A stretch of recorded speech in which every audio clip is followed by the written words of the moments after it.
This video is brought to you by the Fractal Design Define R5 computer case, featuring expansive radiator support and noise-optimized engineering. Click the link in the description for more information.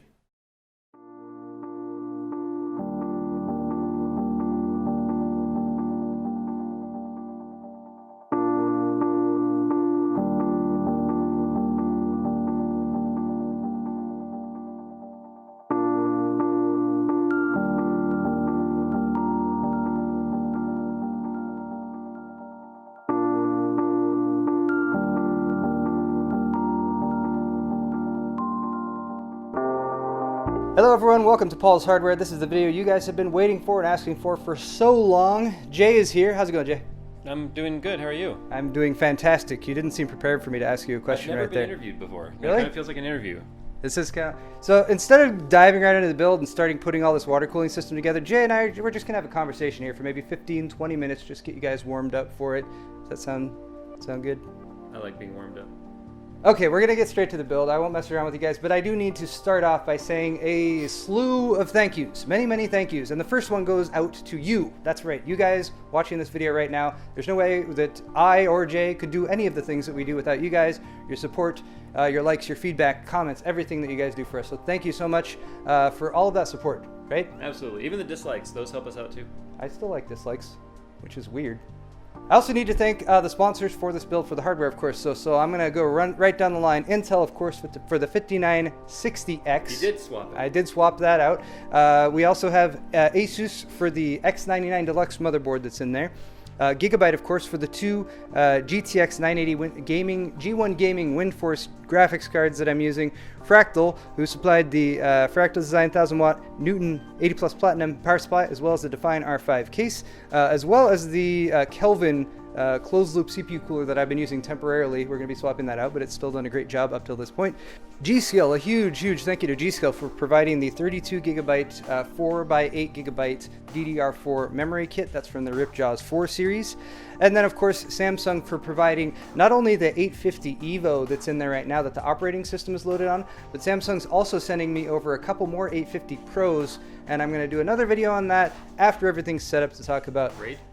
RAID and how I do video editing and how I copy footage and all that good stuff. And then, of course, I can't go without thanking the suppliers of the water cooling parts. So we have EK, of course, who have provided lots of stuff. I did an unboxing of all these parts, so you can check it out for the radiators, pump and reservoir, CPU block, GPU block, as well as all the furious Vardar fans, which are quite angry at me. They're very furious. Also a terminal. And then PrimoChill, who has provided all of the fittings, as well as the rigid PETG tubing. And then, of course, a huge thank you to Jay, once again, for being here, not only on his day off, but also on a day when he could be benchmarking a GTX Titan X. Who says I have a Titan X? I hate the Titan. Okay, one last thing to say before we jump in here, and that is that while we are doing all of the hardline tubing and everything today, this is not going to be the final video on this build. Not quite. I will point out that I'm still going to be doing some sleeving on the power supply, and then I'm also going to be doing a side panel mod, but that's coming in the future because we wanted to get the water cooling stuff done. Well, I assume you're going to be sleeving the power supply, yes, the pump, because the pump needs to be sleeved. Pump needs sleeving. And so does that. Yeah, and we need to get rid of the red here on the Furious Vardars. But yeah, that'll be another project coming up. We've talked enough. Let's build, Jay. Let's do it. All right.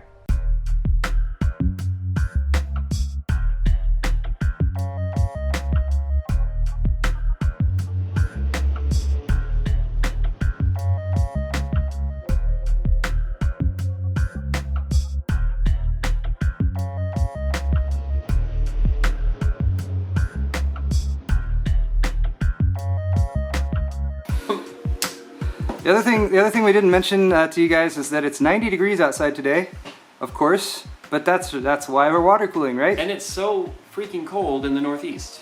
Yeah, there's snow everywhere, but that's okay. All right, so we have taken a dive, or Jay has actually been mainly taking a dive into the graphics cards themselves. Now these cards actually have kind of a different means of disassembly, Jay, than some you have experienced. So what's the magical juju for getting the GeForce GTX 980 G1 Gaming graphics cards out? Oftentimes you'll just have all the screws on the back of the plate and it just comes apart like a clamshell. But as you can see here, these screws are all underneath the cooler. These 3 are not. These 4 on the GPU are not. So let's put a scratchy thing. My bad. It's okay. We're not using those anymore. So I just kind of want to show the procedure for taking it apart on a WindForce card, since you know, people have started water cooling these things. So you start with the 3 back here next to the G1 Gaming logo, and they're in there pretty tight. That's what she said. And then you do the 4 around the GPU here. These are spring-loaded screws, so make sure you keep some tension on them when you unscrew them, or they could go flying across the room. That's always the fun of disassembling a graphics card, is hunting down the screws that have gone Absolutely. across the other side of the room. That one's all scratched up. Looks like they had a hard time assembling it. Oopsie. So this is the part too where people have been confused, like it's still not coming apart. The amount of thermal paste and the heat pads that they use on these, they act like glue. So, I mean, I'm putting a lot of tension on that and it's not coming apart. So you want to kind of start towards the front. There you go. You can just wiggle it apart. This one came apart easier than the other one. The other one I thought I had missed a screw. This must have been the upper card and still had some residual warmth left over from when I was benchmarking last night. Right, there you go. But as you can see, you still have 2 cables in there. You have one for the fan control, one for the LED control. Don't yank this apart. You want to be mindful of that cable. That way you can salvage it, because you never know if you're going to need to put this card back together for warranty or upgrade or whatever. Now once you do that, you take the main cooler off. Then you can get access to the silver screws, which will allow the backplate to come off. And then when you're done, just kind of screw everything back together, and then you'll end up with the cooler like this, just reassembled so you don't lose your screws. And just stick it back in your GPU boxes, and we're gonna list that on eBay as a new GTX 980. See? Yeah, there you go. The new Stealth Edition. Just be very creative on the angles at which you shoot it at. No PCI Express connector required. All right. Remote mounting. So next step is going to be removing that backplate, of course, and then we're going to do some cleaning to get the GPU all cleaned off. Jay has already lifted off some of the thermal pads, but these are thermal pads. We have replacement thermal pads here for the MOSFETs, so we don't need to keep this stuff. We're just going to toss that. And next step, we're going to be installing them blocks. Yep. Sweet. Yeah, I mean, they even show it right here. I wish I could get it that nice. Like, you could never ever get such a thin. Yeah, that is pretty pristine there. So, and then Jay's ugly little, because I mean, look how big the nozzle is on this thing. It's impossible to. So we know from doing YouTube for a while that there's no right way to do thermal paste. No matter which way you do and say, hey, here's how you should do thermal paste, people will say it's wrong. So Jay's using the X pattern, which I haven't seen actually since CAG did it back when we did our, wow, that was so long ago. But that is recommended by EK, and Jay is... I can't even put as many lines as they recommend because it would just be way too much. So they want like a star or something like that. But they want like an X and then a cross. But the Ecotherm that they send with it, it's a non-conductive, so it's not going to matter that it gets over here, you know, on the conductors and crap. So this is the way I've done it in every single water block I've ever done, and thermals have always been perfect across the board. So that's the way I do it. But you guys could technically do the P method on this, but anytime I've ever done the P method, it doesn't spread all the way to the corners. And believe it or not, not getting full coverage on a GPU die, it's not like a CPU where it's just in the center. This is the die. Because most CPUs have a heat spreader on it, and the die is much smaller than the spreader. But here we actually want full 100% coverage over that entire die. Because this is the die. This is not a heat spreader. So everything from edge to edge under there is the architecture. So you want it full coverage, and you do want it to run over the sides a little bit, so you're covering the entire thing. All right. It actually matters. So we are now ready to connect the block to the GPU. This is the moment of great portent, and there it is. Well, that was anticlimactic. Now you got to flip it over and get it all tightened down. That's why I use the box like this, because the way this sticks out, you'll never get it flat. You put it on the table, it falls off. Ah, nice. So I always go like this. And then, of course, this is why you need to purchase the EK backplates, because they will line up properly with the EK blocks. Right. And that is what will be next, just some screws to screw in. Yep. Okay, so there's always that common debate. Backplates, do they do anything? On air-cooled cards, not as much. Most of them don't even contact anything on the back. But EK knows that the back of the PCB gets just as hot as the front, because everything that connects to it has flux that goes through. And as you can see, we do have active capacitors back here in the VRM. Componentry is on the back of the card as well. This is also the back of the GPU. These are the conductors right here specifically for the GPU. So these get freaking hot as well. So EK actually, as you can see here, with their backplates, they have special cutouts that's going to touch anything on the backplate that gets hot. Has thermal pads they're going to mount on there. So when you tighten this down, this becomes a heat spreader. It's a backplate, but it's also a heat spreader. So any active cooling you have in your case, good case flow, is going to help cool the back of the PCB on these cards. So just want to put that out there. When you water cool, at least with the EK blocks, they are going to be making contact, which means you do need to put the thermal pads on there too. You don't want to just say, screw it and crank it down, because you then could create a short on the back of your card, and that'll lead to a very terrible day. Don't ask me how I know that. I don't know though, Jay. Like I only bought the backplate for the aesthetics, so I don't really want the heat dissipation. All right, well then we'll go ahead and leave the thermal pads off. Okay.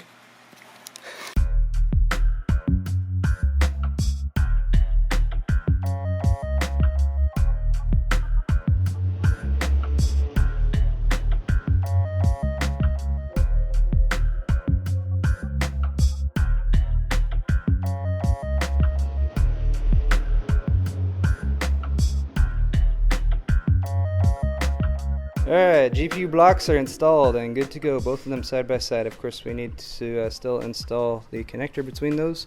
Meanwhile, inside the case here, I've gone ahead and installed our 360 rad up at the top. We're getting the fans installed on that too. Here's the two fittings, so our hard line is going to need to be up in this area, going down into this area. We've also got the front radiator installed right up here. The fittings, or the connectors up at the top. Which Jay has recommended is the best option to keep your ports actually towards the top. If possible, that's going to help a lot with bleeding in the future.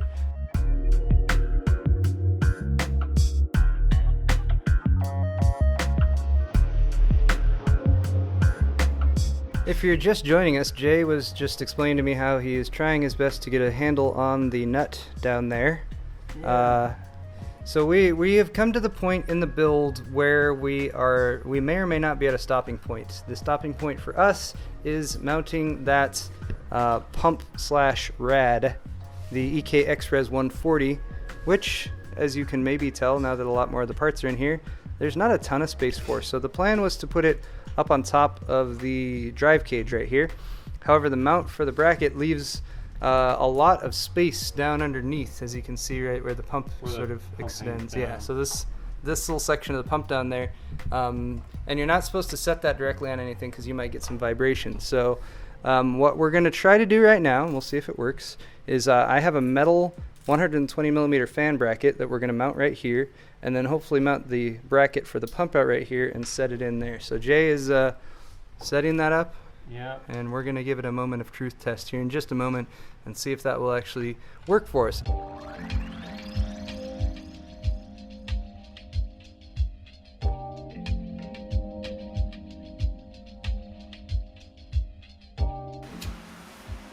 That could work. Yeah. I mean, this is a metal bracket, and then there's 4 points where it will mount, and then still a decent amount of clearance on that res on all sides. And more than enough room for acrylic fittings on the top. Beautiful. Okay, I got the CPU block here, like so. I'm going to set that precariously right there. This is the mounting hardware, and this is our thermal paste. And we have instructions here, which I'm going to ignore. Oh! No, I'm just kidding. I'll read the instructions. Alright, so it's an optimal insert. That's what the plastic piece is. I have never used one. So it comes with two, right? This is the 2 version. And I'm guessing the one that comes pre-installed with, yeah, this is the 2. I2, it says right there. And I2 should be used for AMD or LGA 2011-3. Well, then I guess you better install it. Should I? I didn't do it in Skunkworks, and I'm still sitting at like high 50s, low 60s under load while I was locked. Should I? I'm gonna go with Jay then. Because it's Jay telling me, for one, and it's the easy route. It's the easy route, and like I said, I've never done it, but I've never experienced any negative. Okay. Now, do you ever, like this, right? I mean, if you want to open it for the sake of seeing what it's like, it's just 4 screws and an O-ring. Yeah, okay. We'll do another video in the future. Oh, look how clean, how shiny that is. Yeah.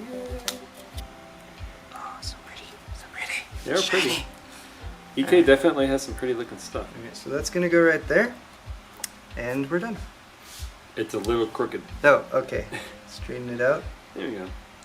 Oh, this is fantastic. Yeah, we have these little cap things here. Got some washers. And then we got 2 sets of these, which is probably what I will need this for, is to tell the difference between them. So pretty.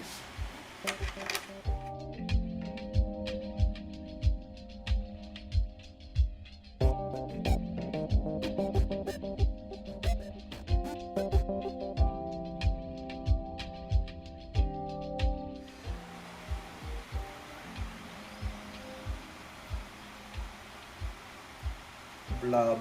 Oh no, wash it. Where did Everything. the block go? Alright, we got the block here. That's how that's supposed to... No, it's not. Put the springs on too quick. I love when it has... See, I like blocks, whether you're talking about a custom block for water cooling loop or an all-in-one cooler, or heck, an air cooler for that matter. I love blocks that give you the rails that pop that up right at the beginning. So it makes it easy to drop it on. It's centered. The thermal paste is going to spread really well, nice and evenly.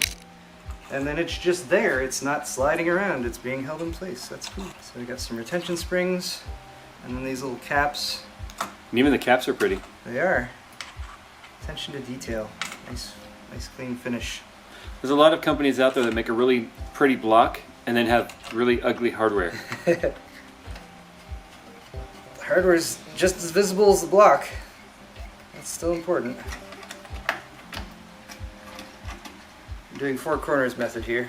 You never look at it while you're tightening it down though. It's bad luck. So the fact that you're cracking the block doesn't matter. How far do you go down on those? So they stop. They're threaded. Okay. They'll stop when they're tightening up. That's what I assumed, but then you freaked me out a second ago. Like, gonna crack the block? No. GPUs. Terminal. If there is a difficulty here, it's these little O-rings, because the O-rings are very important. We need a watertight seal. And Jay has been taking the ones from the little single card terminals that come on the cards, and then replacing them over onto our 2-card parallel terminal.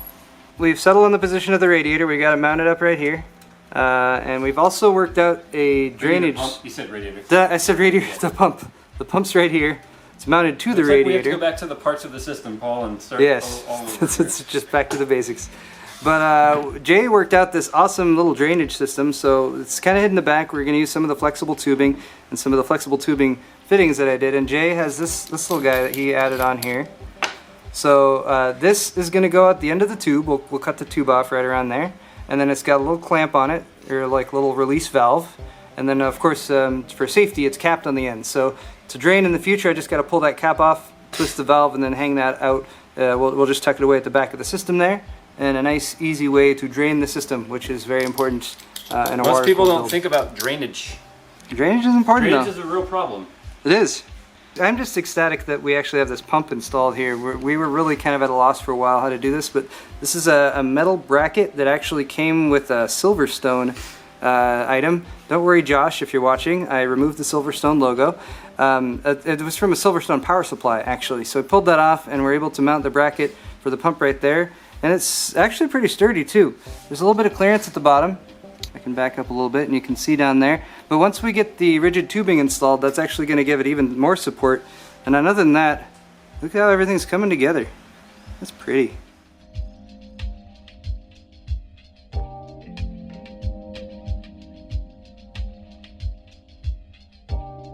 Well, folks, the build is finished. All completed, powered on.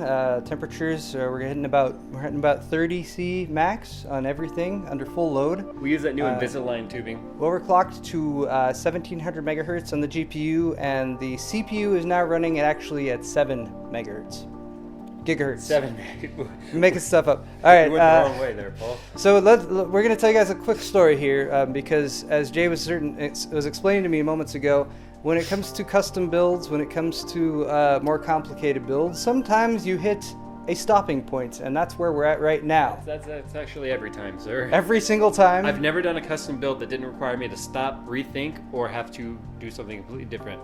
Okay, now the first potential stopping point that we hit today was the mounting of the reservoir slash pump. Yes, as Jay is pointing at with the pointer. Fortunately, we got around that. We've actually mounted it, as you may have heard earlier, to the radiator. We used a metal 120 millimeter fan bracket that I actually pulled off of a Seasonic And that was power teamwork supply. there, because Paul came up with the idea of mounting it to the radiator somehow with a little plastic bracket he found. This guy. That one. But this is plastic, it would not have held up. And so I said, well, what about like a metal one off of a power supply or something? And Paul was like, I don't think I have a 120 on a power supply. First one he grabbed is the And 120. I went over there and pulled it. I was like, hey, this will work perfect. And it was black, not Yeah. chrome. So it actually matches. I'm perfectly happy to leave it in there, and it's providing a pretty solid mount for the pump. Now let's move on to the stopping point, which is when we were about to start looking at bending the tubing. Right. So, okay, the biggest challenge we're going to have here is making it pretty going from this rad to the inlet on the pump. And basically the way we have it arranged, that's what makes the most sense. So we were getting ready to do a test bend. We're getting ready to fire up the heat gun and stuff, and we took out the PrimoChill bending kit. This is a 10 by 13 millimeter piece of PETG tubing. It means the inner diameter is 10 mil, outer diameter is 13. This is a 10 mil bending kit. Mm-hmm. It does not fit in here at all. If it does not fit, You must have quit. we must. But you can't. So you can't heat and bend the PETG tubing without and No, something the inside. moment you 'cause go to it'll- bend it, if there's nothing in there like a mandrel, this basically acts like a mandrel. Okay. It won't allow it to collapse on itself. The moment you try and bend this, if you heat it with nothing in it, it will just kink. It'll just kink. There's Okay. nothing keeping its shape. So you have to have an insert like this. I have this exact same bending kit, and I also have PrimoChill PETG tubing at home that I've used plenty of times. You guys have seen builds that I've done with it. No problems whatsoever. So one of two things have happened here. PrimoChill does not make this tube. They outsource it just like everyone else. They go to a plastic supplier. Same thing with the silicone. They found suppliers that have products that they need. One of two things have happened here. Either both of these or one of these have some sort of a variance intolerance. I'm leaning more towards it might be the silicone insert. But it could also be this tube. It's close enough to where you would think you could get it to fit with a little bit of lubrication. We tried. Here we go again, guys. We tried to fit it in there, it just wouldn't. We tried. I mean, I can get it started, but even if this was like, say you had oil on there, you're not gonna get it down far enough. We could have tried to just shove it in there and bend it. But the problem is, then even if we have the oils in there and you're heating this up, if those start to evaporate at all and you lose any of that viscosity, and you go to pull this out and it breaks off in the tube, that's a worse time than it not fitting, because then that whole tube is scrapped, the silicone insert is scrapped at that point, and then you're never going to get that piece out. And if you did, it'd be so short you wouldn't do anything with it. So the best thing to do here was to stop, probably contact the manufacturers and say, hey, we're having a tolerance problem here, see what they recommend. I'm actually going to take this piece of tube home and I'm going to test it with my silicone piece so that we can determine if the problem is the tube or the silicone, because I have more tubing at home, so I can at least compare. Jay's gonna test my tube out, and he'll get back to all of us with I'm the going to results. check out Paul's hardware. All right. But that, to sum it up, at least wraps up this video. So guys, I'm sorry we didn't quite get as far as we were intending to today. That's just how it goes sometimes. We didn't get to like the sexiest part. I know, the sexiest part, which is a tube bending. But don't worry, because we're going to do that still. The tube bending will still happen, just going to be a little bit delayed. I promise Paul I'll set aside as much time as I need to get this build done, even though I've got 2 more acrylic tubing builds to do, as well as finish the Parvum build. And Skunkworks is getting an upgrade, which we'll talk about in the future. I may have already said too much. The good news is there's lots of content coming for you guys, so stay tuned. Thank you for watching this video. Don't forget to hit the like button. Don't forget to subscribe. Don't forget to go to my store and buy a t-shirt at store.paulshardware.net. Don't forget to use either of our Amazon links if you're buying stuff at Amazon, and then we get a little bit of a kickback, and that always helps out too. Yeah. And I think that's all, right? I feel like we have failed here today. It's not. No, it's not a failure, Jay. It's merely a slight delay. But the R5 sure does fit. Like The a good glove. news is this thing is looking beautiful. Ah, so nice so far. I get to keep it when we're done. Giveaway. Give it away to myself.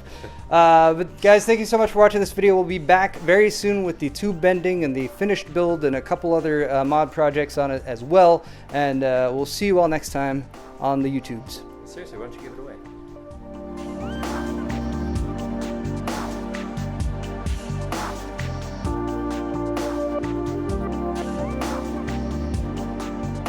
Hold on. This thing facing me though. We need this facing you, right? It's facing you. If you want to talk, be like, well, Paul's trying to do something right now. It's like, that's the limitation of that. Yeah, I have to face it one way or the other. Well, if you're the one talking, we should be facing you, right? I can use the in-camera audio or something if it's... Oh, okay. You also might notice some of my, like some things with the filming and production, like I don't care about. Some of your that. Paulisms. Some of my Paulisms where I'm like, I will easily let that slide for the sake of... Well, this thing is still going, so. Alright. Your glasses are all glittery. So... But only you can see that, Only Jay. I can see that. Only Paul's Jay. a vampire.